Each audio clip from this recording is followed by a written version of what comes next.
What's going on, everybody? Happy Thursday. Today is December 10th. I can't believe it's already, let's say, a week and a half into December, and holidays are right around the corner. It's so interesting how this year, 2020, has felt like at some points it's been really slow and crazy. Obviously, there's a lot going on. Not even going to go into any of that. And then on the flip side, it seems like it's gone by super, super fast. And it's like, I can't believe it's already December. Most people I talk to can't believe it's already almost time for 2021. And hopefully, I know this is on the minds of most people, hopefully 2021 is going to be a better year. However, obviously, we all went into 2020 thinking the same thing. So as my guest is arriving, she is just coming into the studio now. One of the things I wanted to talk about that was on my mind just as some kind of an introductory thing, and actually I'll bring her on and then she can put in her 2 cents as well. Miss Aleasha Bahr, how are you? Hi, I'm good. How are you? I am great. So here's the thing that was on my mind today, and I think this is an important thing to talk about, and I never do. It's not even the topic we want to talk about, which is going to just be lights out fun, at least for you and I. Everyone else might not like it, but we will. I was thinking about mental health a lot today, this morning. So, and I don't share this a lot, not because I'm afraid to talk about it. It's just I mostly focus on positive things, and I don't get into that. But I think it's something super important. Like this morning, I just woke up super anxious, super worried. And I get that feeling a lot, and I just kind of want to share that with people out there. On one side, it's like I feel like I need to do more for my clients. On the other side, I feel like I should have more clients. I should be doing more business development and more meetings, but then I have too many meetings on the calendar, and it's just overwhelm. And you just wanted to share, obviously that happens to everybody. But the biggest thing is a tip is that for me, what I did this morning is I just journal. I journal a lot, and I just dump everything out of my head, kind of put everything into perspective, and then, kind of let that go and move on and just focus on the priorities. So, for anybody who's struggling with that, then, that's one of my biggest tips. I wonder if there's something in the air, Jason, because I felt the same way this morning. I think that we all do. It's a case of shoulding and shaming. Yes. Yeah. And it's just like we need to give ourselves some grace and realize what our 100%. reference point is, because we're probably comparing ourselves to someone who we have or something that we have no idea what went on behind the scenes. And we're actually doing way better than we realize. Yes. That's always what comes up, at least right now. There's been periods throughout this year where I'm not doing well, or things aren't going like you want. You're just planting lots of seeds, but nothing's happened yet. Those phases for people like you and I. And you just get kind of stuck in this survival mode, and then it's like, okay, I got to do more and more. But you're right. I mean, that's one thing I learned years ago is don't shit on yourself, right? Because it's just and don't shit on other people. Yeah, it's endless. I just actually posted about this and said, hey, if you ever feel like quitting, just think about how you would feel looking back knowing you gave up. And that always keeps me going. I'm like, I can't do it. I can't deal with myself. I can't be okay. Yeah, but then that's the challenge for me is I have that thought, right? And I think, okay, what if I look back and I quit? I'm going to regret that, and I don't want to regret that. And so sometimes that drives me into a deeper madness, which is, okay, I need to not quit on all of the 19 things that I'm doing, right? So then it's like, okay, just keep going. It's like, okay, I need to write the second book. Okay, the second book's being published. Okay, I need to write the third one. I need to do this, and maybe I should do more podcasts, and maybe I should, the other extreme of wanting to quit is where sometimes I get in trouble and I just start too many things. It sounds like you need to prune that list. Well, and that's where one of the books that I've been recommending to everybody is The Road Less Stupid. And anybody who knows me, and I share this a lot, I'm not a huge fan of books with titles that are like provocative and just trying to like get that shock factor in there. But The Road Less Stupid is great. The biggest one single line I took away from that out of everything is start less things, finish more things. Yeah. And so actually finish them. So Brian, hey, how's it going? Glad that you're here. And then Nishant, my buddy in India. Would it be awkward to say that I felt same today too? My latest post on LinkedIn talked about this too. I would bet that most of us felt like that today. It is such a relief to find out that Jason felt like that today too.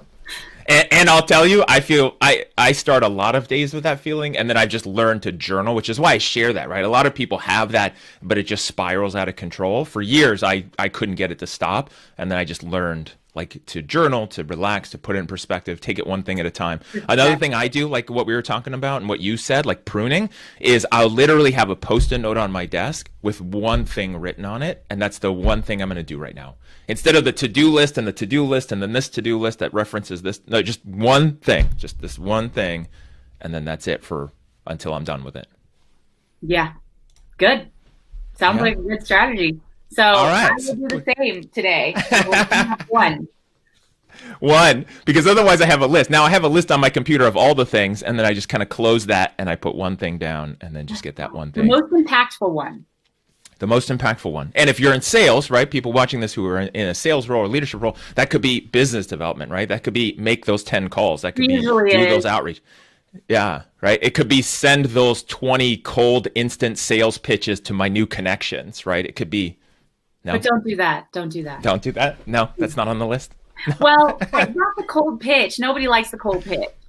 No. And I've talked about that so many times in the show. I've talked about it, on podcasts. So I don't think we need to. The people who are tuning into this are hopefully not in that crowd. So yeah, I don't think so. No.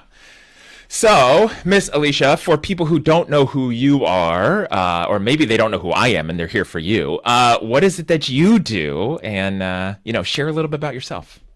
Yeah, so I am a sales and marketing coach, and I am launching a course in January. And when I do one-on-one coaching, it's all about the secret art of subtle selling, and that applies to marketing and sales.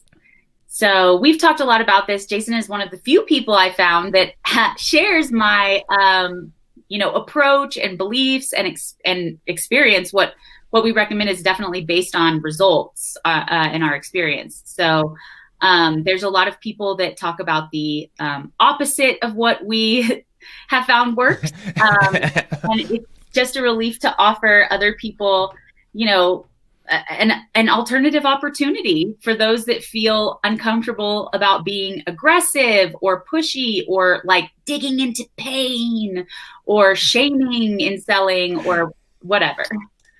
Yeah. Which is interesting. And because we've talked a bit, that I think the pain is important. I think you've got to uncover it. I think it's important to uncover the why more than the pain, because the why could be, a goal. It could be a hope. It could be a dream. It could be a pain, right? They want to get away from a pain. But I agree. I mean, I know what you're referring to, which is the training or the idea out there. I've just got to find that pain, and that's my goal, and that's all I'm looking for. And then I've got to use that kind of manipulating against them with fear tactics and just all these terrible things versus just solving. Fear tactics. I'm all about, you need to talk about what went wrong and where they are. And yeah, it's painful. That's why you're here. But let's focus on how it's going to be different now. Yeah. What's going to be different, what's going to be better, and how to get them there. Yeah, right? We're going to be on the other side of this, and it's going to be okay. Let's do it. That's awesome. So what did we want to talk about today? Sales management. Woo! Yay. People are probably wondering why we're both excited about this. So here's what we want to talk about, and we're going to start. And real quick, I forgot to mention this because I got excited about the kind of the mental wellness side and that conversation to begin with. I have something special planned, and I posted this leading up to it this morning. Is I decided what I want to do is I want to give some books away. So I have some copies of Selling with Authentic Persuasion here. So good. And I didn't really make up any official rules. It's going to be based on people who make comments or questions. And then I'm actually going to leave it up to you, Aleasha, to pick winners of the book, either throughout or during. You'd be like, hey, give them whatever. I got a box here. So, however you're feeling about it, we'll do that. And if Aleasha selects you, then just send me a message afterwards with your address. If you're overseas and sending you a book would be difficult, I have a PDF electronic version I can send as well. So anyway, I thought I would put that out there. Compliment Aleasha. Yes. So say nice things about her, talk about her comments, all the pressures on her for selecting. Let's see here. So Luis says a lot of people He says the views on the desktop can't hear me. Let me change my settings. I don't know. I'll crank it all the way up. That should work. If that doesn't work, I don't know what else to do. Jason. Perfect. Yeah. All right. Here we go. So everything Jason So what said? we wanted. Yeah, I can hear me, so that works well. So, so what we want to talk about, and this is a topic that you and I have brought up many times in conversations, frustrating things. We see this all the time, which is where companies promote salespeople, sometimes the top salesperson, into a leadership role, into a management role, into maybe a team lead role, and they're working their way up in there.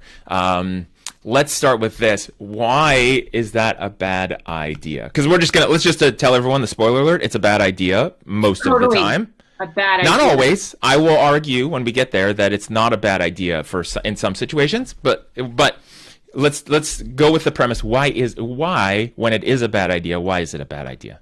I would say 95% of the time, it's a bad idea. And it's because sales and management are entirely different skill sets. Like, so different. And just because you're good at sales has no bearing on whether you're good at inspiring people to be the best version of themselves and motivating them and also training them on how to sell better. A lot of people are good at something but don't know how to teach it. It's a different skill set. Yeah, and that's the biggest thing. And what I've always compared it to, and it's not always the best analogy because you could probably shoot some holes in it, but you don't ever see top athletes become coaches, right? You know, you don't see a LeBron James go and coach. Now, one side is he doesn't need to. He has the money he needs to, and maybe that's not his path, and he's leading in other ways, right? They go and they lead other organizations, and they do great things in the world. My premise, because I've seen a lot of top performing athletes and tried to learn from them, just, playing basketball or doing other sports. And they struggle with teaching people what they do because for them, it's either so natural or they've done it for so long and they've worked on it for 10,000 hours and they've put in the effort and they just don't understand why other people can't see the matrix, right? Like, why can't you just see it? It's just so easy. You just do this thing. And for top salespeople, where it's either natural or they've worked on those skills, I found it's really hard for them to coach other people and be like, here's what you do. Like, they don't understand why you can't see it. So the other thing, a few things, because what works for you does not necessarily work for somebody else. And that's really hard for people to understand. You generally make less money as a sales manager than you're not doing in selling, which if you're a top salesperson, that's what you love doing. So not only are you making less money, you kind of hate your new life. And you're not inspiring anybody around you to be any better.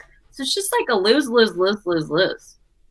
Yeah, and that's the tough part, right? And I think that's where a lot of organizations do it wrong with the compensation structure. Obviously, if you're a top salesperson, even a good salesperson, most organizations have it structured where if somebody becomes a team leader or a manager, they're taking a step back.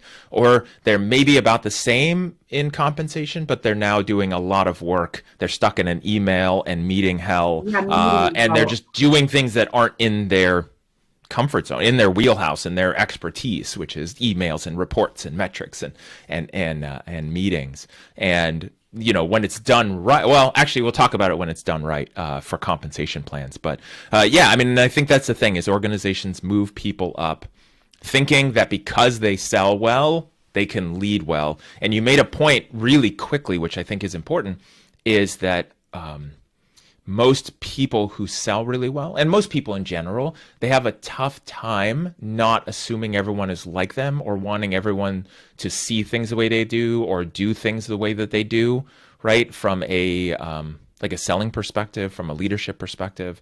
And so they try to treat everyone the same. Yeah, it's like those people who buy you the gift that they would always want, but like you don't want that gift. People are different and they're varied and they change with time, like depending on what's going on in their life. It is a hairy thing. You have to genuinely enjoy people and care about them in order to and care about understanding them in their differences in order to properly motivate them. Yeah, and that's where one of the strangest, because based on reaction, it's very strange. Strangest recommendations I make for every company and every leader out there is the 5 love languages. So getting to know the 5 love languages, and I saw a post about it the other day where somebody said the work love languages to kind of separate that a little bit and make the focus on there, because the main premise of the 5 love languages is that everyone has this way that they see the world and they feel appreciated and loved. And most people speak their language, like you said, not even just giving the gift that they would want, but giving a gift because they like gifts. But what if I like quality time or words of affirmation, right? Like, what if I just want you to say nice things to me? You hand me a pile of money, I'll be like, that's great, except I just want you to tell me I'm doing a great job. Totally. Like a lot of times, like in couples, somebody will be doing, I took out the garbage and I cooked dinner and I did all of these wonderful, nice things for you. And the other person's like, I just don't feel loved. Yep.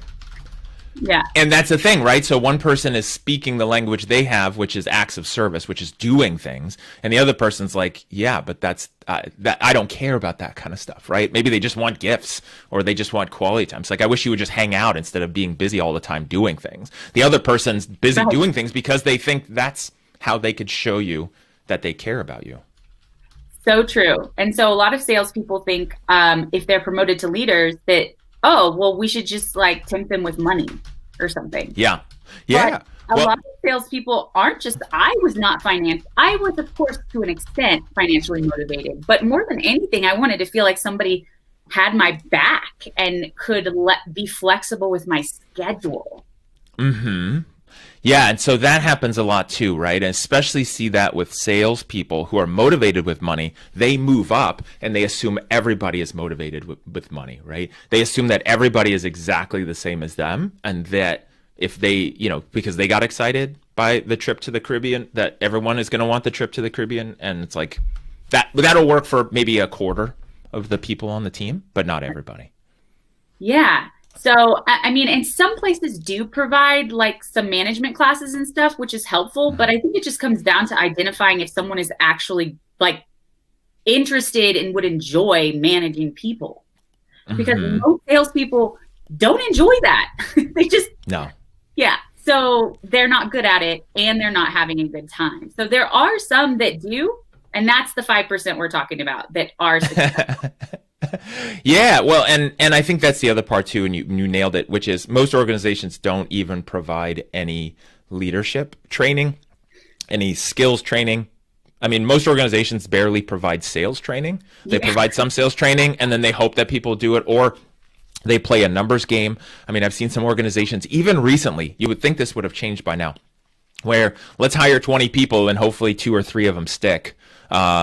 And we'll just find some good ones who have it, and we don't have to train them much, and they're just going to bring it with them. Yeah, they'll sink or swim. Most of them will sink. Some of them will swim. One of them is going to thrive. Yeah. And that's it. They're hoping the 80-20 rule, just throw, 10 people, 20 people, get a few, and then, that's the one that succeed. And then they move that person up into training and management, and then they don't give them any training there. They're hoping that person knows how to lead because they knew how to sell, and it usually doesn't work out well.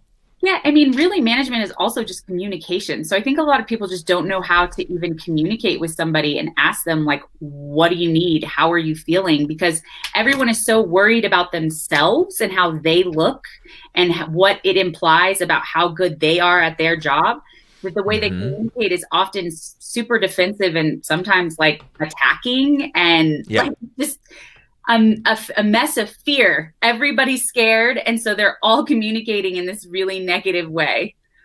Yeah. And so you got to communicate well. And a lot of times salespeople are good at communicating to a certain level with their prospects, but not always, to a certain point, but very linear. And then when you have a team of people underneath you and people are messy and people are confusing at times, like your sales team, you have to communicate different. You have to treat them all different. There's no linear goal, right? You're not trying to close your team on something, right? Yes, on taking action, but there's no finish line. You're no linear progress to move them to, right? No transaction with the sales reps on your team, which means it's just kind of this ever moving blob that you've got to manage and communicate with and keep going. Yeah, but I will say that it does bother me when managers have no sales experience. Okay. Talk more about that. Because it's like, well, I don't want to listen to you because you've never sold anything. Like, like their advice is often so off about actually doing sales. So sales managers, ideally have some suggestions for how to improve your sales. And I've had managers that had no sales experience, and their advice is like, okay, it's clear that you've never sold this because that would not work in this situation. But I have to pretend like it's helpful because you're my manager. So thank you. Are you seeing that a lot even now, that organizations are doing that? And if so, at what level? I mean, are you talking sales manager? Are you talking VP, director level? It's more like sales managers. I mean, I have to be honest, I haven't been in corporate in a while. So this happened, though, a couple of times at one of the organizations where I was. And they were super nice people. But yeah, like you didn't want to bring them on a meeting. Like they weren't going to sell anything with you. They didn't. Yeah, like they didn't add. It has happened. Like they actually sometimes would ruin the sale. And where were those people being brought in from that you saw in the past? Were they being moved from other departments? Were they just brought in cold and someone had the credentials of being a manager somehow? They were moved from like marketing of some sort or promotion or something like that. That is kind of related to sales, but like because we're selling the things that marketing or promotions creates, but not sales. So, and I think for me, one of the biggest things that I found is that organizations have the wrong expectation at all the levels. So again, obviously we're chatting about this for leadership, and any owners or leaders listening to this might identify with these people who are salespeople in an organization, might identify with this from the bottom up. But one of the things that I've seen is that where an organization is looking at, let's say, a sales manager. So let's say there's sales reps, then there's a team, there's maybe some level of team leads, and then there's a sales manager, and then there's director and VP from there. They're expecting the sales manager to be doing a lot of managing and business corporate stuff and analytics and or metrics. Depending on how close that manager is to the front line, that manager needs to be almost in the trenches with the sales team as much as possible, right? Like that's where you see, sales manager, there should be somebody else doing the higher level stuff. That sales manager is almost like that sergeant on the ground with their team. Like they're not flying high, right? They're not in the plane flying around over the battlefield. They're in the battlefield trying to keep everyone alive every single day and keep moving forward. And so I think, organizations screw up who they think should be doing what. That is so true, because there's respect also that's earned. It's kind of like the king that fights on the front lines with his army. He earned so much more respect because he knew what he was doing and he was willing to put himself out there and put his money where his mouth is and that kind of thing. Yeah, and I've found that for me, what I am always willing to do is pick up the phone, mostly working inside sales, but even if it's face-to-face, pick up the phone next to a salesperson and do it, right? Whenever I write a script for a company or a client, I'm testing that script out because I don't trust anyone else to do it. And I do it, and the reps respect that. And when I tell them, use this script, it works, and here's how to use it, they know because I just sat there next to them. I had a client last year where I went to a bunch of trade shows. I am going to the trade shows standing next to the other reps, showing them how to sell and selling with them and closing deals on the floor because I can, and I want to show them how it's done, and I want to teach them that way instead of do as I say, not as I do. Totally. And honestly, that's how they learn the best too. So it's kind of like if you're learning to do certain exercises, if somebody's doing them in front of you, you get it a lot more than if they explained it verbally. So I totally agree. That's how I am too. I'm all about like at least doing a call that they can listen to, or at a bare minimum role playing, but really it works best with like a real person because it always goes different than you think it is going to go with a person. And here's one challenge, and then there's a couple comments and questions I want to pop up. But one other thing before I forget, where the challenge with that sales manager, director, or VP of sales that hasn't sold, that's not a salesperson, and they're just disconnected from it, where you're just like, just stop telling me what to do because you literally don't get it, like that mode, what you were talking about, is the problem is that I've seen is that everybody underneath them is a salesperson. Salespeople are always selling. They're always going to sell their manager on why it's not their fault, why the leads are bad, why it's somebody else's fault, why it's the government's fault, why it's the weather's fault, why it's, everything but that salesperson's fault. They're always in sales mode. And a really good salesperson is always selling. And you can't be too upset with them when they sit in front of you and you're their manager and they're just selling you hard on everything but themselves. The problem is when a leader doesn't have any sales experience, they can't call BS on that and go, no, that's truly your fault. You really messed up that deal, or you should have done X, Y, and Z. That's such a good point. Yeah. And I mean, I honestly think that, I don't know. What do you think is more important for the person to have management experience and then learn sales, or the other way around? I think they need to have sales experience and be good at selling at a certain level. They don't have to be the top salesperson, but they have to be pretty good at sales, and then have an innate desire to be a leader. And usually where you see that is on the floor. They are helping people around them. They are coming up with ideas. The helpers. The helpers, right? That's the ones There's the top sales rep who sits in the corner, and if anyone asks them questions, they hate them, and they're like, you losers, stay away from me. And then there's the one who's like good or really good and helping everybody. And then there's the bottom sales reps who would rather be helping than selling, and you've got to watch out for that because they're just procrastinating. Important delineation. Yeah. So usually when you see the person who's in the middle or in the top, like in that top, let's say 50%, and they're helping, and people go to them for advice, and they're willing to jump on somebody's call or share their template or help them in certain ways, and they don't make everyone try to sell like themselves. They're just trying to help everyone win around them. That's the one, if you're going to do it, that's the one you're going to want to help. Not that sharky salesperson that's like always trying to like take somebody's deal and like have a reason why it's theirs or whatever. Definitely not that person. But even though this person who's helping and good at sales, they still need management experience, because when they get in charge of that person, it is not going to go the same way as when they help them as a peer. Yeah, for sure. All right. So before we get into the other topics, Nitish says sales is all about networking. And if you're good at it, then money would not be a part of intrinsic motivation. So, when you're just intrinsically motivated and you want to do it, then the money is nice, but that's not the motivator. And I think that's really the shift, I'm going to guess, for yourself as well. And where you said it's not only about the money. The money is not the main carrot for you. No, and I really cared about what I was selling too. Like if we didn't deliver on it, it was really important to me to figure out why the hell the delivery was so off and fix it. Yeah. Makes sense. A lot of times managers were like, I don't know, just go away. Just sell. Just sell. Just sell and don't worry about it. Yeah. Oh my gosh, that's a whole nother topic for a whole nother show for us to go over, that whole attitude. So my friend Brian, he's back with a question. What advice can you offer to a systems engineer who often needs to sell people on an idea for a better way of doing engineering?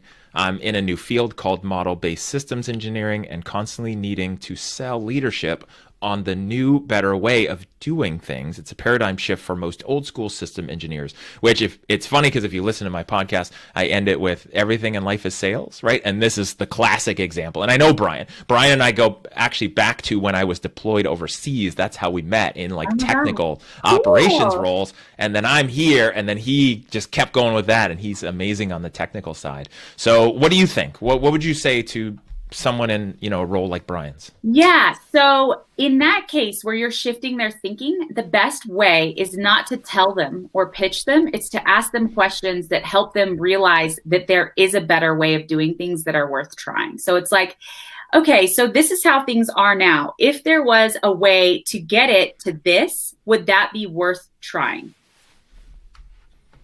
Mm-hmm. They would have to say yes. If we put parameters around it so that it didn't go too far, would that make you more comfortable about trying it? What is the concern about implementing it? Do you feel that there's a chance that we would lose business from it? Like uncover what their concerns are, and they're probably not valid. And then they would just be like, okay, we have to try it. Unless they're just really stubborn. And I'm so sorry. You just have to keep having the conversation and eventually be like, I can't be in this environment. Like is how I am. I eventually am like, I gotta go. Like, yeah.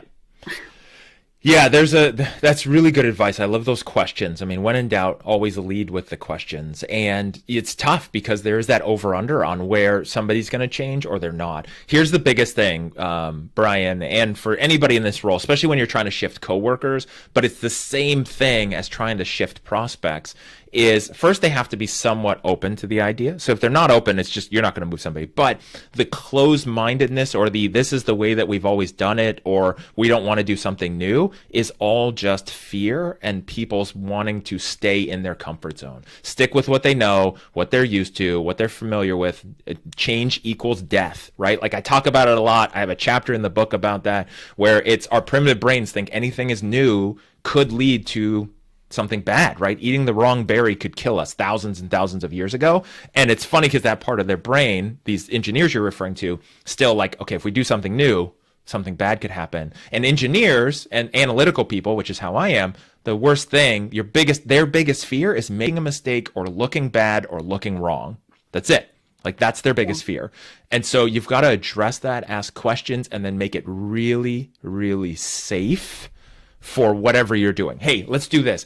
How about I would like to try something new. If it works, I want to show you that it works. You guys don't have to change, but I just want to try it. If we can try this and it works, great. If it doesn't work, give some outs, make it a small experiment, try it in a small scale, show that it's safe. It's okay. It'll be all right.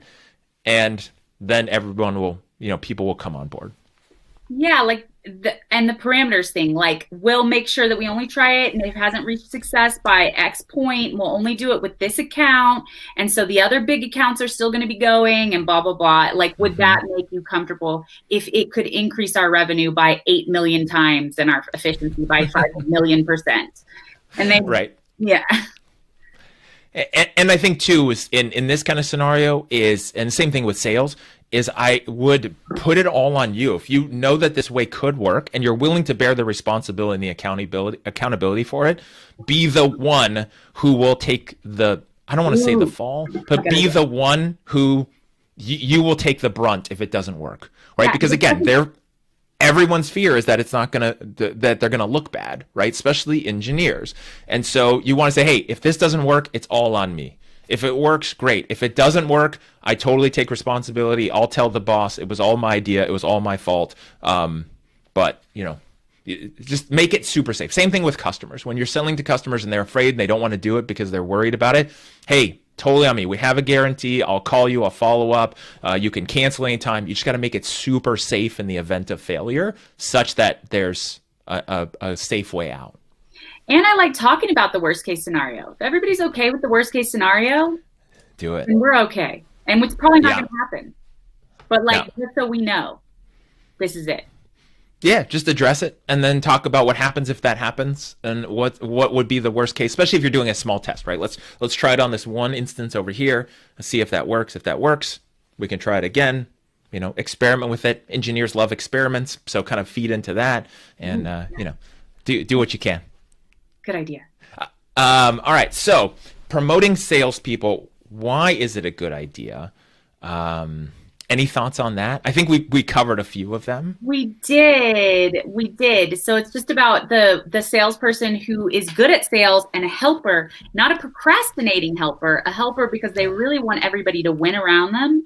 And then giving them additional management training so that they understand how communicating to motivate somebody is different than just helping your peer with their proposal.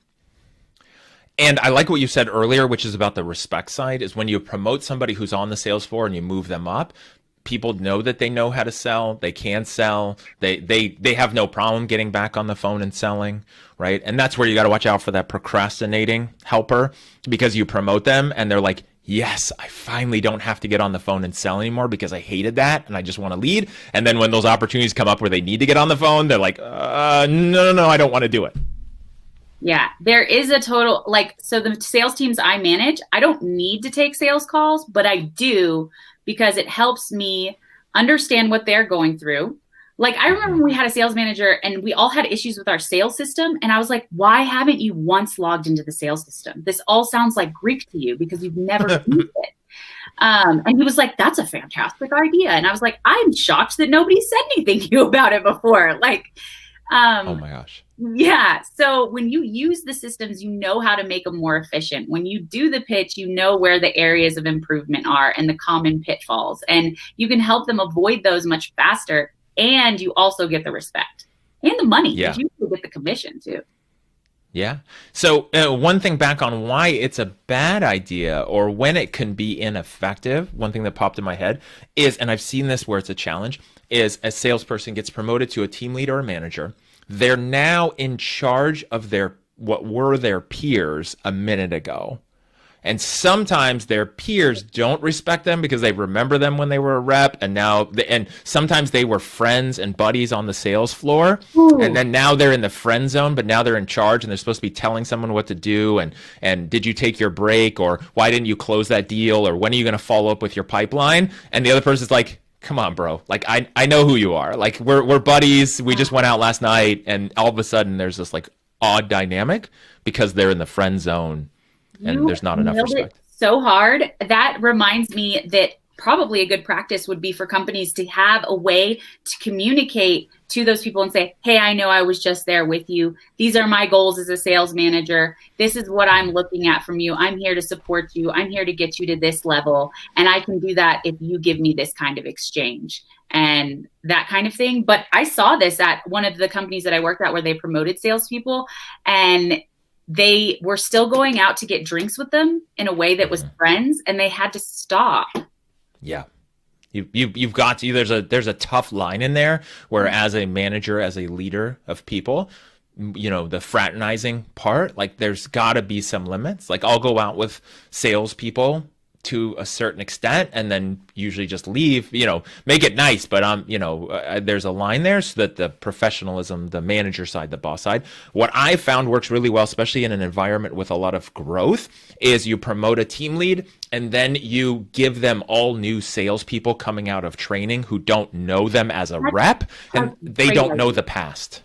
Yeah, that's a great idea. I see it so often the other way, and you're right. It's such a pitfall. And I know many managers who have struggled with then making that shift into authoritative position, and a lot of times have to end up moving companies, and then they come in as the manager. And, there's some trials there too, because it's like, well, what do you know? I don't know you, and you might suck and you have to prove yourself, but at least you're not right. Making that line between you guys clear. Yeah, and that can be tough, and that's where you got to move around. And then, like you said, now you've got to show that you can do it. You've got to prove it. You've got to earn the respect of the tribe, and that's hard, right? It's tough to go one way or the other. So can it work, right? Yes. So yes. It can, but it has to, like we said, it has to be the right salesperson. It can't just be the top salesperson. And I think it's also important to have the conversation with the salesperson and say, hey, is this something you're interested in? Are you interested in people and finding out the different ways to motivate them? It is a varied experience. It's not like a one approach. They're going to do things differently from you, but it can be really fun to figure out what motivates them and very rewarding to get them to be the best version of themselves. And if they're like, honestly, not interested, then it's like, I would respect that. Yeah. The last thing you want is a unhappy salesperson you moved into a leadership role, potentially crippling their income potential, and making them manage salespeople, and they didn't want to, right? Be careful about, voluntold management and leadership. The voluntold is so common. Yeah. And for anyone who doesn't know that, you basically telling someone, volunteering them for a position or moving them into something, not necessarily what they wanted to do.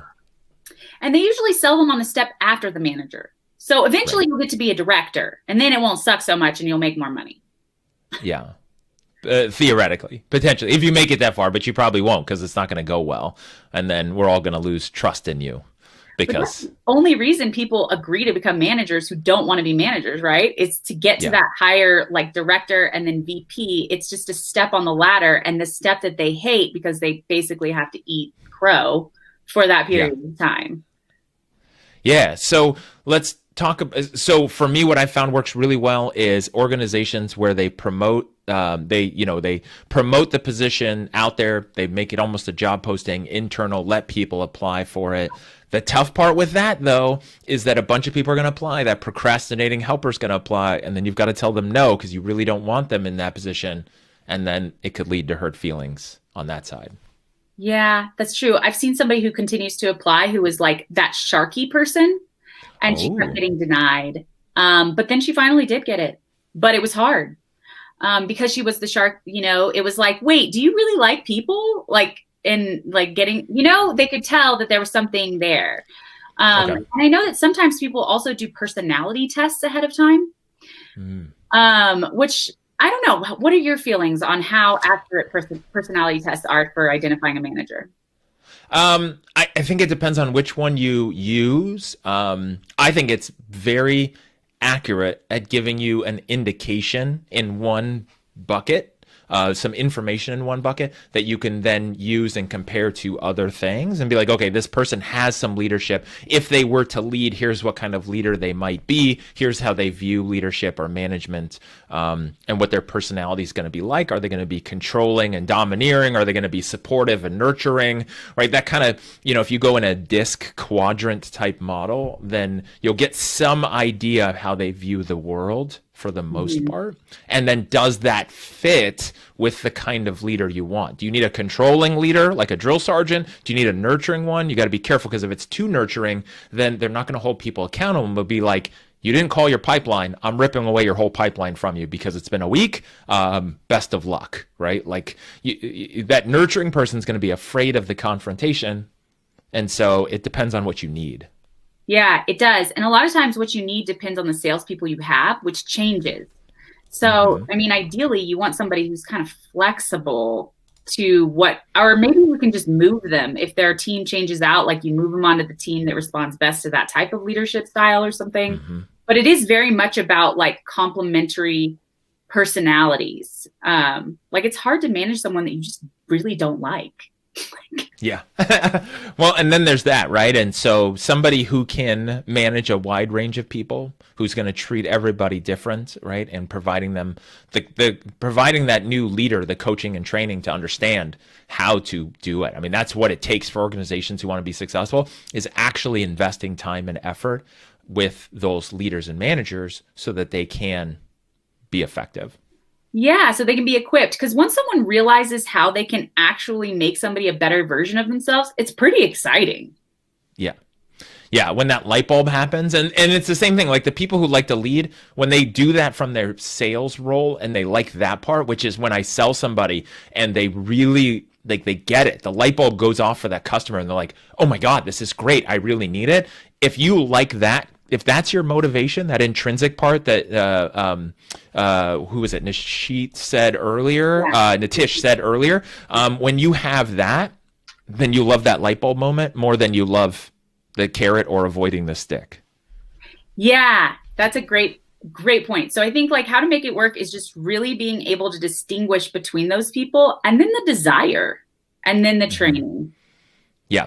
And then the tools. So here's the biggest thing that I see. And I have, clients, I'm working with them all the time on this, is usually where we start, is there's not enough of a job description, a comp plan, accountability, and the framework and the rules of the game for the salespeople or the leadership, right? Sales, a lot of organizations like sell and then we'll hand you money. Don't sell. We don't hand you money, but there's nothing else. Like there's no activities. There's no like, if you're not making this many calls, we're going to put you on a performance improvement plan. If you're not closing this many deals per day, I mean, I deal in more higher volume B2C most of the time. So it's like, if you're not doing 3 sales a day, but a leader stepping into that, they just got promoted. And then there's no guidelines they can hold anyone accountable to. And if you have no way to hold someone accountable, how are you going to lead them? You can't. I will totally agree with you there. I think that that's the case for anybody with any staff, not even just salespeople. There seems to be a real lack of communicating what's expected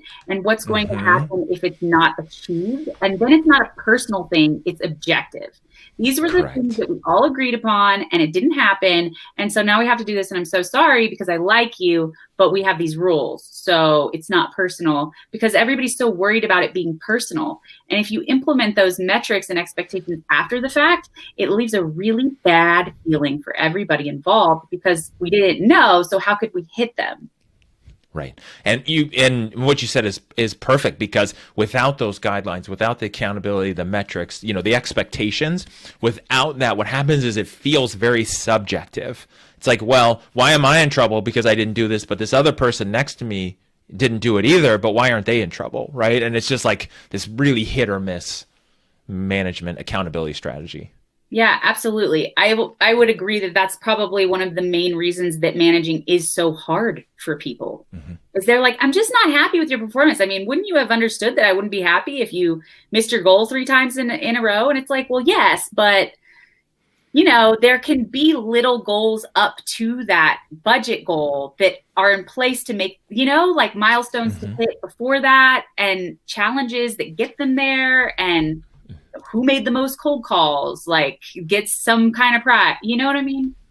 Yep. And I think, because I think about it with the rules and accountability. And here's the challenge. Salespeople don't like rules, right? They're in sales because they want to sell generally. And it's because they don't like rules. Some of the career salespeople that I know, they pick sales because they don't fit in other places, right? They're not doing those other things or the career paths. They found that they're really good at talking to people, really good at conversations, really good at persuading. They like that. They like the free-flowing theoretical nature of sales and selling and just, having unlimited potential in their role.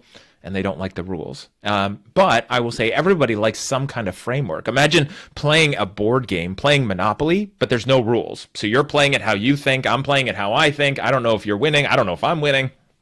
You tell me I lost. Wait, I don't know. How did I lose? I'm playing my own game. I think I won. I've got this pile of things over here. How am I not winning? I feel like there is a way to gamify the rules, though. So it's like, hit this and get this carrot. And salespeople can respond pretty well to that. I mean, everybody hates the CRM. I don't know how to solve that problem. But there can be other little milestones. Like, I know that they do give CRM awards because I have someone on my team who's like phenomenal with the CRM. He's like, always won the awards. I'm like, I didn't even know they had awards. That's great. It's great and sad that you have to award something like, putting in your notes or updating stuff and keeping your CRM accurate. Again, that's a whole another conversation about, CRM usage. Yeah, I mean, I think you've got to have those things in place. You got to gamify it. I think it's always good to have both the consequences and also the positives, right? So if you're hitting your metrics, if you're not hitting your metrics, obviously there's some kind of consequence or some kind of cost, right? If you are hitting your metrics and above, then some kind of bonus, and then it's up to you. You play the game however you want to play. That's totally up to you. And I think that it doesn't always have to be like an incentive of money. So it could be like, okay, if you have 5 cold appointments a week, for a month, then we give you like 2 inbound leads. I like that. So it just makes their life a little easier, but they still are earning the bonus.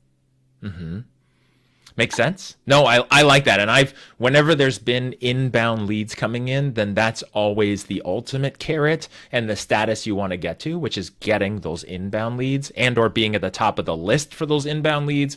Also, what I've done, because I'm always, going back to the experimenting thing like we talked about, always experimenting with different lead sources because I've generally worked with inbound marketing and campaigns. And so I'm going to test a new inbound. I need people to test it.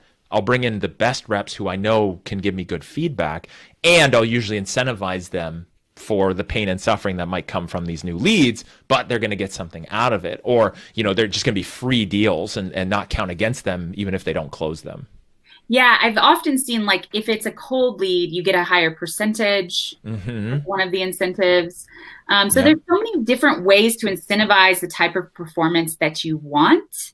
And I think that the key is definitely gamifying more than fear, but still having the objectives measurements or metrics in place that have to be enacted if it's not happening. And that's interesting that you say fear, because obviously I don't believe that's a good way to go. And I feel like the fear side would be, okay, I'm afraid because I'm not doing well and I don't know what's going to happen. I think the best thing to do is make it very clear what's going to happen, right? Don't be afraid. Like, you're not winning. Here's what's going to happen. Yeah. I want you to win. I'm going to support you, right? And this goes into the whole leadership management discussion we're having, which is, you're not winning. Here's the ultimate outcome. I want to help you. I want to get you there. We have to have that framework, right? It can't be just a mystery fear, which is today the day I'm going to be fired because I just don't even know if I'm doing well or not. Those organizations literally suck, in my opinion, because nobody knows their status. Nobody's getting feedback regularly, right? Like, nobody's telling the salesperson. The salesperson doesn't have a way to objectively know, am I doing well or not? And if I'm not doing well, like a report card, if I'm not doing well, how much time do I have? What can I do to fix it? There shouldn't be any question walking in Monday morning if I don't know how I'm doing right now. I wonder. You know what is also something that I've seen is a really top salesperson who is a toxic tyrant. Like, that is really toxic to the team, who makes everybody else perform not as well. Do you think that that's just like an inherent personality trait, or the management is not managing them correctly? I think it's both. I think you could argue nature or nurture, nature and nurture in those two, right? Like, they came that way and then somebody enabled them to continue to be that way, and then instead of shutting it down. I'm going to guess most likely it's just people coming in that way. They can get away with it. Like a little. And they can get away with it. And then it just makes it worse. Yeah. If they can't get away with it, I guess they'll probably leave themselves.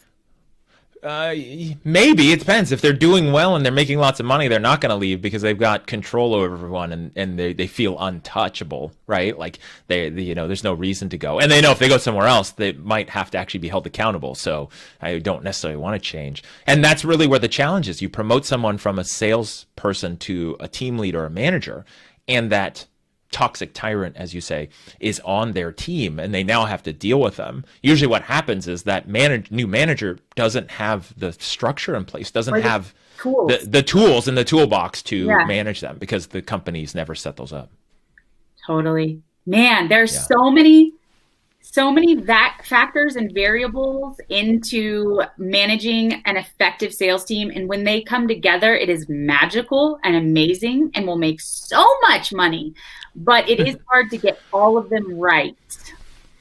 Yeah. And speaking of the money, I wanted to mention too, I think when it's done correctly, because you and I talked about this before, there's the sales reps compensation, right? And if you're watching this on the video, I'm doing something with my hand. If you're listening to this in the replay, obviously you're not going to see this, but there's a range where the sales rep is making their compensation, right? Could be open-ended at the top. Those ceilingless comp plans always scare me and sound too good to be true and sound like a get-rich scheme. But let's say there's some parameters, right? Where at some level it's just humanly not possible to make above a certain amount in that sales role, right? Whatever you're selling. And then there's the sales manager. The problem is the sales manager's comp plan is more like this, where the sales reps are just crushing any sales manager's comp plan any day of the week. Even average salespeople are just always. It just always happens because a base salary is seen as this cost, and we don't want to do that. We want it to be performance based. And so, but what is the manager's performance based on? And they should always have a performance metric. When it's done right, the top salespeople should make more than the base of a manager.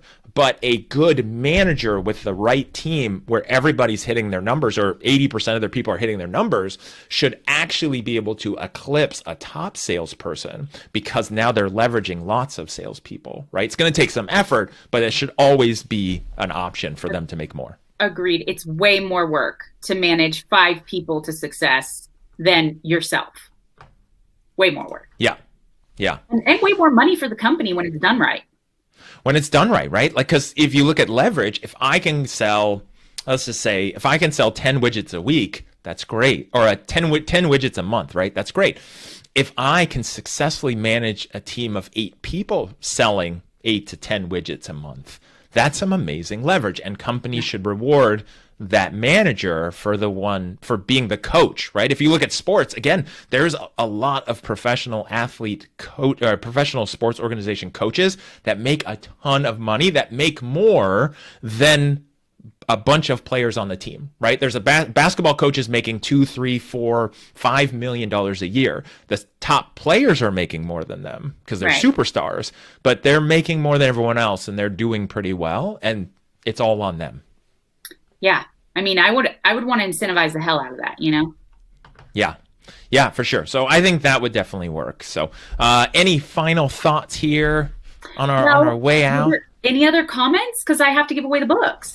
Yeah. So we had a couple of good comments. We had Mr. Nishant, Mr. Nitish, and then we had Brian. So I think the selection is pretty easy there. Yeah. Unless, Nitish and Brian.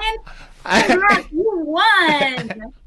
I will reach out to them. I don't know if they're still on here. I know it's tough sometimes in the live here with people being able to make it and working. Theoretically supposed to be working. That's always the challenge with scheduling these live things. I mean, you and I have talked about it before. It's like I want people to join this live, and I also want people to be out there working and selling and making money. So it's where replays come in.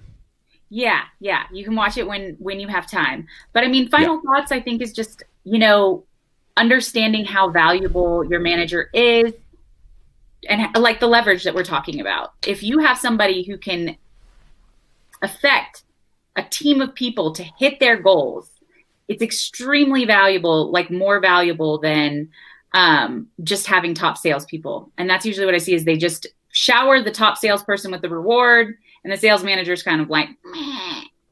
And the sales manager's trying to get to director and get the hell out of this position. So I love what you're saying about the compensation structure. And then, of course, also just giving them the right training and tools, because communication is really different when you are not peer-to-peer. Yeah. And I think that's where, they're just not investing enough. Obviously, we want to give some training to salespeople. We know the cost of turnover for salespeople there's the hiring, the recruiting, the training, those fixed costs. And then you have like everything that goes into it. And then you have the missed opportunity cost. When I hand a sales rep the 10 leads and they don't close them that somebody else could have closed, I'm missing that money, right, from a bad sales rep who I'm going to let go. And then there's also the ramp up missed opportunity. A lot of companies don't do that analysis and really put the same emphasis when it's a manager or a lead, which is, if this doesn't work out and we have to let this person go, what would that turnover cost us in opportunity and morale for the team? And we need to go all in, right? If this is going to cost us $100,000, $200,000 long term, if we lose this person, if they're not successful, then we need to put in serious bucks to help them get to where they go, and not a shameless plug for people like you and I. But honestly, anybody out there, courses, training, mentors. I mean, one of the things I love is organizations now that are really embracing this and bringing in executive management type coaching and mentorship from outside for their leadership. Even team leads moving up to managers moving up to directors, bringing in someone like yourself and I, where it's like, sales, leadership, help my person fill in the gaps, help them succeed. Yeah, absolutely. Having somebody who actually knows what they're doing, that has a proven track record of success, and just please stop promoting the top salesperson. Please. That's my final thought. And what I was going to say, my final thought was, if you're a salesperson listening to this and you would like to move up, take a lot of the things that we talked about in here, which is helping people around you, showing that you want to lead, showing that you can do both, that you can sell and lead. Because, and this is my final thought, is one of the things that I've always struggled with is somebody is selling, let's say, 5 widgets a month.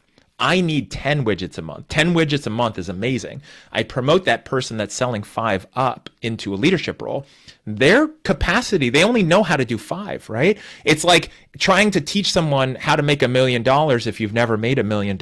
Like you don't know it. You know the theory, but you don't know how to actually do it. I don't want to listen to you. And I see a lot of times where companies move a manager, a rep up, and they're okay, but not great. And their whole team eventually will be okay, but not great. And so if you want to be that, you also have to show that you know how to sell and you know how to lead. Agreed. I actually have another live on LinkedIn, my second live ever. So I What? have to go. It's in 30 seconds. But You go. Thanks for joining, Aleasha. Great seeing you. So much for having me, Jason. It's always a Yep. pleasure to talk to you. All right. Have fun. I hope this was valuable for everyone. And read those books, you guys. It's really good. I've read Jason's book. It's really spot on and different, which is the best part, I think. You're awesome. Have fun. All right. Bye. Bye.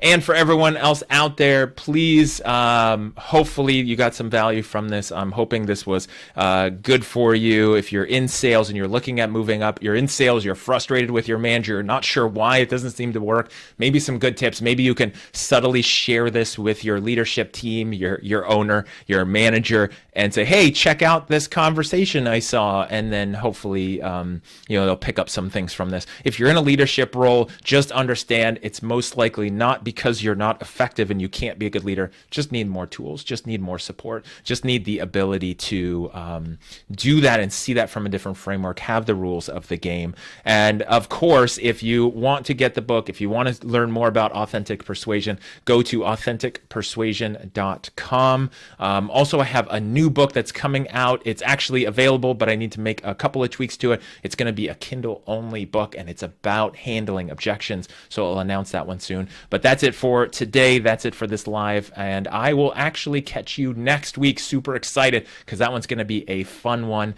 Until then, have more conversations about authentic persuasion.